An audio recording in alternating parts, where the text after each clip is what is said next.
ஒரு வழியாக ஒரு அழகான ஃபிகரை வண்டியில் எடுத்துட்டு மச்சான். சரண்யாவா? எப்படி ஒத்துக்கிட்டா? இது அதோட அழகான ஃபிகர். இப்போ என் வீட்டில் தான் இருக்குது. உன் வீட்லையா? யாரா அவ? அதாண்ட பிரச்சனையே. அது என் சித்தி மச்சான். சித்தியா? சித்தியை தான் ஃபிகர்னு சொன்னியா? லூசு பையல. 35 வயசுக்கு மேலே இருந்தா அது ஃபிகர் இல்லை, ஆன்டி. டேய், இவங்களுக்கு என்னோட ஒரு வயசு தாண்டா ஜாஸ்தி. எப்படிடா? எங்கள் அம்மா எங்கள் தாத்தாக்கும் பாட்டிக்கும் பிறந்த 4வது குழந்தை. ஆ, இவங்க 10வது. அவங்க பிறந்த ஒரு வருஷத்துல நான் பிறந்துட்டேன். ஆ, உங்க தாத்தா பயங்கரமான ஆள் போல. பாட்டியை மறந்துடாதா, அடிக்கடி மறந்துடும். மறந்துடுமா? புரியலையே. அதை விடு.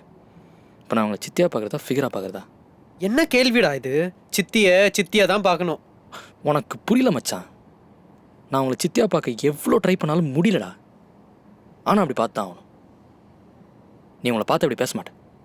அடப்பாவி, என்னடா சொல்ற? இப்போ எங்க இருக்காங்க? குளிக்கிறாங்க. குளிக்கிறாங்களா? ராஜ், ஆ, ஹாய். அம்மா சாப்பாடு எடுத்து வச்சிருக்கேன்னு சொல்ல சொன்னாங்க.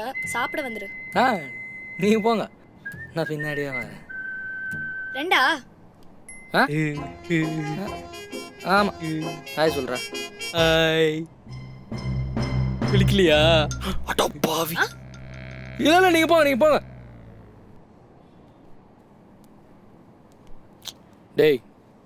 டேய் அது என் சித்திடா. சாரிடா, பார்க்காம இருக்க முடியல. அதே தான். அது என் வீட்டில் 10 நாளைக்கு இருக்க போகுதுடா. நான் எப்படா பார்க்குறது அது? கஷ்டமான பொசிஷன் தான்.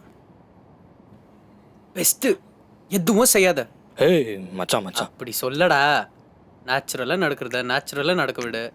சித்தியாக நடந்துக்கும் போது சித்தியாக பாரு, ஃபிகராக நடந்துக்கும் போது ஃபிகராக பாரு.